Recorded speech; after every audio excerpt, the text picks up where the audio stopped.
Hello, hello, hello. It's Sumiko, and I'm back with Rapseason Live. So excited to be back with you guys. Today we're going to be talking to TOBi, who is such a cool, amazing, exciting artist out of Toronto. Fun fact, when I was last with you guys, I was recording from Montreal, but I'm back in Toronto, and that's a very important fact considering that TOBi is such an exciting artist from the city. So I've been following his career for a little while. Obviously, a lot of you guys have been too, and he's been doing some big things. This summer, he signed with RCA, which is huge. He just released a new album called Essentials Volume 1, and we're going to be talking all about that. I'm just going to have a quick look to see if he is joining us yet. All good. So yeah, if you guys could see my setup right now, it's so ghetto fabulous. It's still fabulous, but it's a little ghetto fabulous. I've got a luggage container or a suitcase, a stack of magazines, a stack of old The Source magazines, my laptop, and then you. So a lot of effort has gone into this. TOBi is here, and we are just gonna let him in.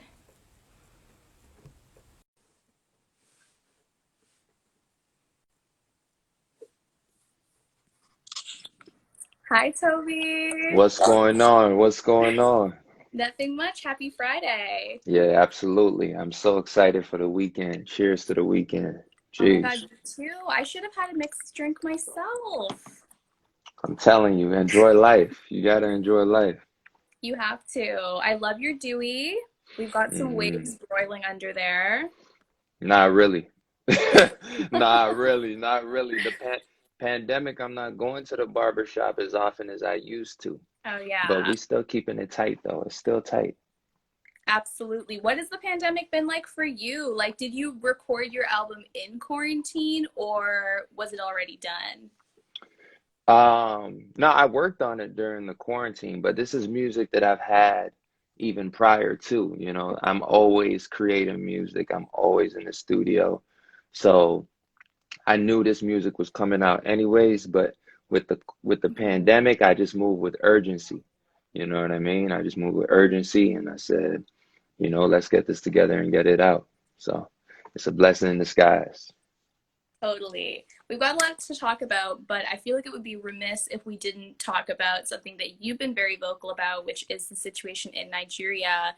There's been a Absolutely. lot of unrest. It's hard to ignore. And you released an album into this climate. What has that been like as an artist who reps Nigeria so hard? Yeah, I mean, I was born in Nigeria. I lived there for 8 years. So my formative experiences, a lot of it is what I saw and what I experienced over there. And it really Mhm. hurt me. It really hurt me to see that in 2020, 18 years after that, there is still so much of those issues going on with the government. So the whole endsars movement, man, I was so empowered and inspired by it. Checking in with my family back home, checking in with my friends, other artists in the Nigerian music industry. Mhm. Shout out to Burna Boy, Wizkid, Davido, Oxlade, Show Them Camp, people who really, you know, put on for the movement and, restore power in the youth. For real. Totally. And I think the sentiment from a lot of Nigerians who are here in North America has just been like a feeling of helplessness. Like you want to be there, but obviously you can't because you're so far away. And even if you wanted to be there, like travel restrictions are so weird right now that you probably couldn't even go if you wanted to. Yeah, exactly. I was supposed to be there in March, actually, March of this year.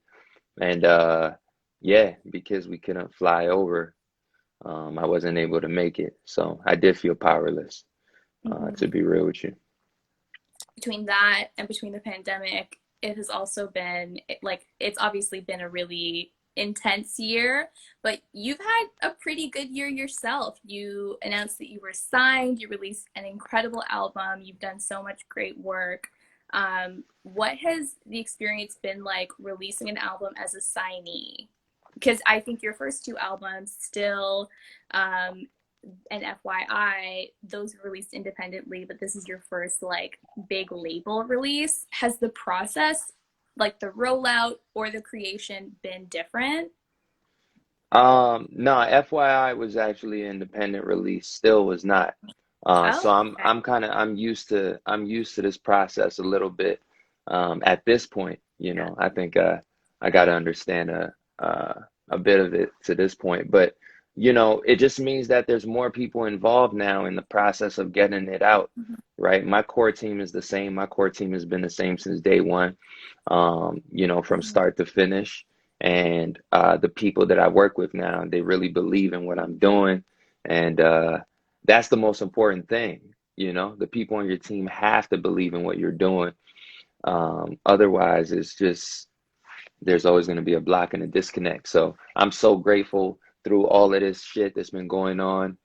My team is locked in, we're focused, and we're ready to go. I got more energy than I had last year, to be honest with you.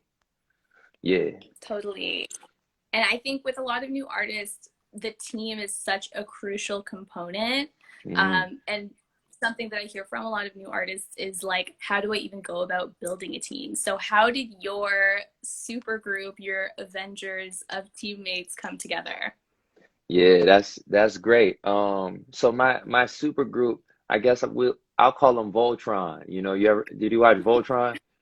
Not gonna lie, I have never heard of that in my life. Okay, so Voltron is like the precursor to Power Rangers, and it's Okay. essentially, if you've seen Power Rangers, when all the Rangers come together and they become Hmm. that special unit, Yeah. everybody bringing their skills and their strengths together. That's what my team is, and it first started out with just me and my manager. Me and Hmm. my manager, How did you meet your manager? we went to university together. We went to uni together. Yeah, and we started a hip hop blog, a music blog together. And as our friendship bloomed and our relationship bloomed and blossomed, next thing you know, we're doing a music thing together. We're going full steam ahead, and that's my brother almost 10 years in. And anybody who wants to come on a team, you know, they've got to be locked into the mission that I have and the mission that he has. And yeah, that's literally it. You got to feel it in your core. If you don't feel it in the core, it's not going to work out, I totally unfortunately. agree. And you have some really incredible collaborations on this album from some really incredible artists from the city. You've got Looney on there, you've got Harrison. Hmm. How important was collaboration and that connection to the project, especially in quarantine when we couldn't even get together in real life? Absolute, absolute. Hey, much love, Shannon Zero. Um, yeah, like even though we were in COVID and the quarantine and we can't go anywhere, it's like you still got the internet, you still have these ways to connect with people. So, it's a blessing. It truly is a blessing to have these tools at your disposal, even when it feels like shit isn't going right. So, I love collaborating. I love linking up with dope people, people who are passionate, people who care about what they're doing, and people who make great music and great art. So that was easy for me to link up with Jules, Looney, Solomon, Harrison. That's easy. If you care about what you're doing musically and you're dope, it's easy to it's easy to get it. Just makes Mm-hmm. what I mean. Absolutely. Mm, yeah. Totally. And that's what it's all about. On your album too, I noticed that there were some really like soulful samples, but it still felt very fresh. What was Right. on like your sonic mood board for this project? Like which projects were you like listening to on repeat in preparation for this? Like who are your like musical idols for this project specifically? Yeah, that's a great question. I'm so inspired by so much music. Okay, I'll give you this example. When I was in high school, I used to hang out with everybody. I used to hang out with Chinese kids, hang out, the Filipinos. It's just what it is. And all of these musical styles and tastes, kind of, I just kind of took it on. I listen to Mhm. Hip hop, R&B, people who bar out, grime music, dance hall, Afro beats. It's everything that I love, and that's what inspired the creation of Elements. Mhm. Is my kind of my influences and my inspiration from all angles. You know what I mean? Totally. And it would be remiss to ask, this is Elements Volume 1. Is this a standalone or can we expect it to be part of like a series of albums? I mean, it's in the title. Okay. We're just getting started. That's Yeah. what, you know what I mean? That's what it is. Yeah, we're just getting started. Yeah. It's gonna be Totally. fun. It's gonna be a fun ride. I'm excited. What are you working on right now? Right now, I'm still working on some special things, even for Elements. Hmm. Even though Elements is out, it's not fully out, if you get what Ooh. I'm saying. Yeah, yeah. There's still Okay. some things in the works, so working on that, and yeah, I'm just cooking up every day. So, I just say stay tuned, and I'm looking forward to putting out the new works as well. So dope. Thank It's you. interesting when you first came onto my radar, then it was because of the cover for Still. I remember I follow Jeremy Rodney Hall, who's an incredible photographer from Toronto, and he wrote that he took the cover photo on his iPhone, which is Facts. amazing. You've always had such like next level visuals for your projects. How did the visuals for this album come together? Absolutely. Um, yeah, basically, I had the idea for the project before we even dove into the visuals. We Mhm. knew we were going to do Elements, but as far as the visuals goes, I just knew that I wanted something to show the different sides of me, and that's why you got, TOBi with the fedora, TOBi with the do, TOBi with the fade. This is all me, on any given day, it's still TOBi, it's still Mhm. TOBi, the world that I like to create. So I just wanted to showcase those aspects, and everybody who's been fucking with my music and showing love, like, yeah, just know that we got diversity. Yeah, we got diversity. So I wanted to incorporate that in the visuals. Totally.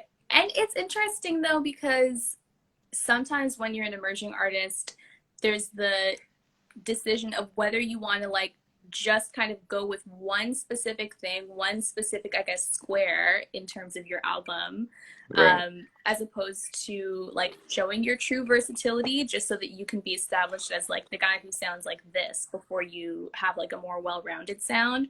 Was having a well rounded sound important to you during this project, or did you just want to hone in on like, I'm the guy that sounds like this? And then once you get established more, because you are already super established, then you would like build on that. Well, you know, I I I give thanks because to be able to even make the kind of project like Elements, Mm-hmm. um, it shows my range and versatility as an artist, and it also shows the influences that I have musically. You Mm-hmm. know, I can I can make a grime sounding project next month if I really want to, or Afro inspired project, or I could do an R&B hip hop sounding project, Mm-hmm. next year as well. I just love these songs, and I don't even overthink it like that, I don't.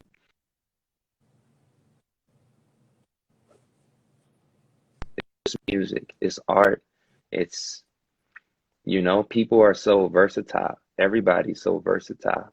I think we should embrace that, embrace those pieces of ourselves. So that was my motivation. Absolutely. Someone in the Absolutely. comments says dollars and cents hits different, and I absolutely agree. How did you get connected with Jules for that track? Yeah, shout out to Jules, man, and I appreciate that. Um, I love that song so much. Jules, we connected online. Yeah, we connected Oh.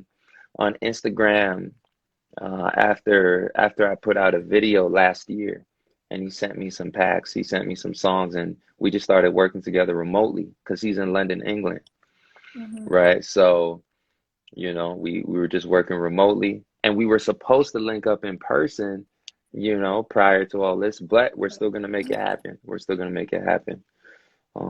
Yeah, On the subject of not traveling, um, yeah. Talk to me. I love to ask artists from Toronto this question because you get such an array of different answers. But I do want to get your take on this because you spent your formative years in Nigeria and you came here. But do you feel like you have to leave Toronto to truly be successful as a rapper? No, I don't think so. I don't think you have to leave, but I do think that there's a culture where people show you more love and more respect when you're validated in another space, in another Mhm. market. You know what I mean? And I Yeah. and I and I think that's not just Toronto. Like you know, that's a lot of different places too. You know what I mean? Like whether I don't know if there's a market in like Boston or Idaho or Michigan, you know what I mean? I feel like once you start making those moves outside, then people on the inside will be like, "Oh, yo, he's actually he's actually doing something." But I don't think everybody's like that though, because even in Toronto, I've been having champions over here that I still rock with to this day.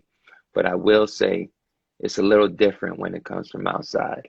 I don't know why that is. I couldn't tell you. Me neither. It's interesting because we have such a talented city, but you're right. A lot of people don't show love until they cross over outside of the city. Do you think that's like a positive thing, or is it just what No, it I don't think it's positive at all.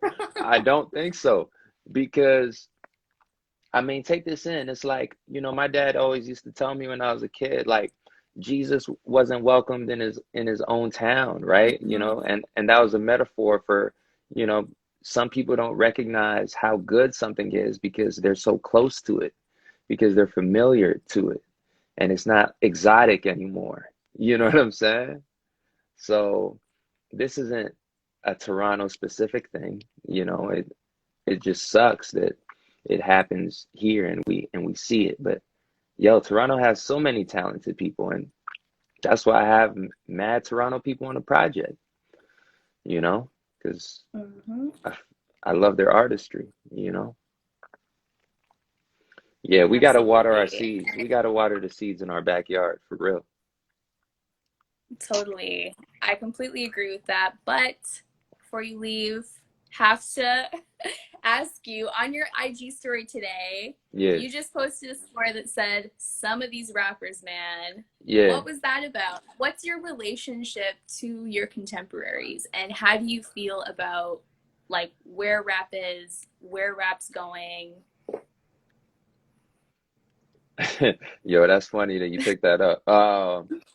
Yeah. Listen, listen, some rappers these days, I don't know what's going on, man. They're making some questionable decisions and questionable moves and aligning with people who don't care about them. And I think it's I think is bullshit, to be real with you, because you know, we, rap music has always been like the space where you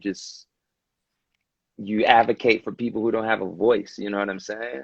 So I just find it weird how, as an artist who comes from a place that's marginalized, you reach a certain status of wealth and fame, and now you want to align with somebody who doesn't care about your community. That makes no sense to me. You know what I'm saying? That rhetoric of like, oh, because I made it, or because I'm on, you know, everybody else everybody else should just somehow like disregard whatever situations they're going through, man. I don't fuck with that at all. I think it's bullshit. And it's not fair.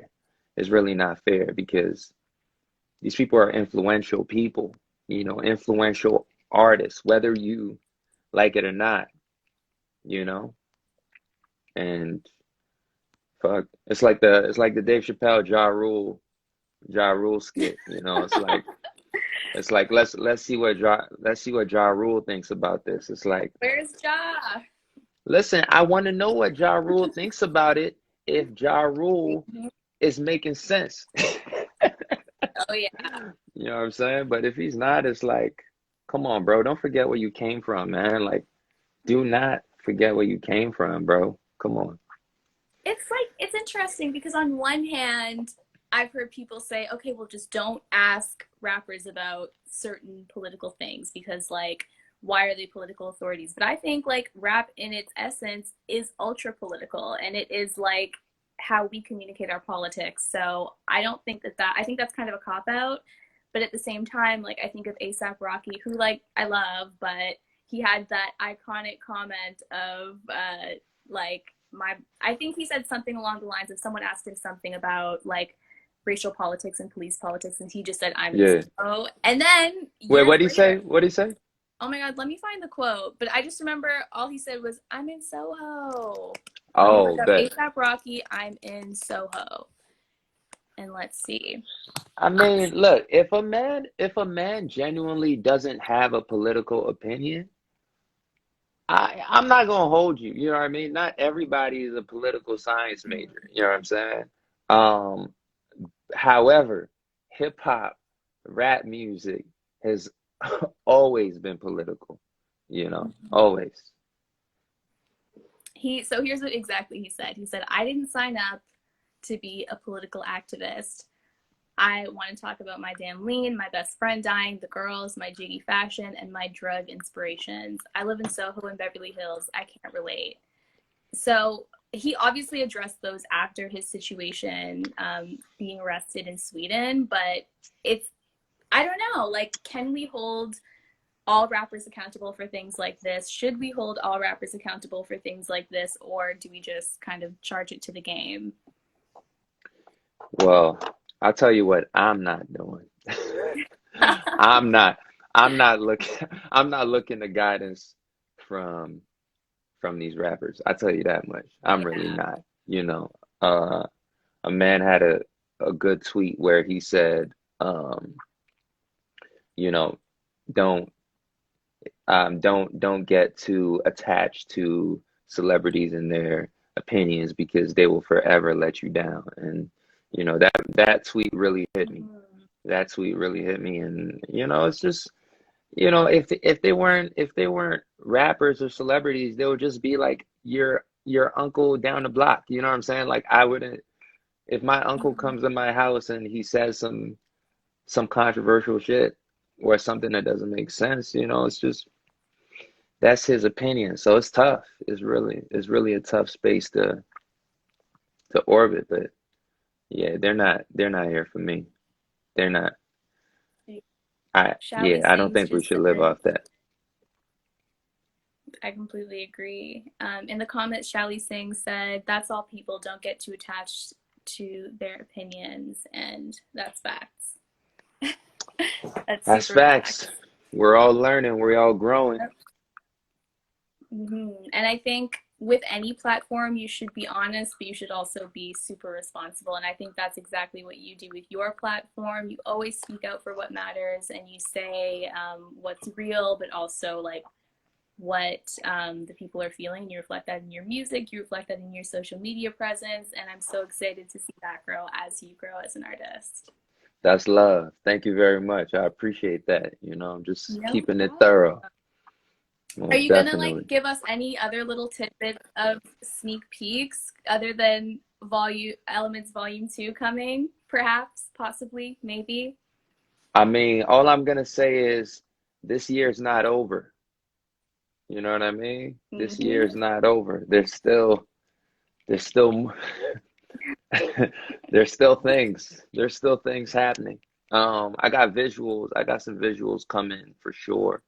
For Ooh. songs on the project, and like I said, I've been working on some crazy stuff right now. It's actually, I didn't see it coming, to be honest with you. I really didn't see it coming, and it just showed up. So Wow. I'm very excited to put this one to the world one day. So cool. We are excited to hear it. Alicia underscore OB in the comments said Toby's a realionaire, and I absolutely agree. Thank you so much for coming on Raps Live. Alicia, what up? It's been super real, and we're excited to hear what's next. Thank you. Thank you for having me. Appreciate y'all. Thank you. Peace. Have a good night. Bye. All right, much love. Bye.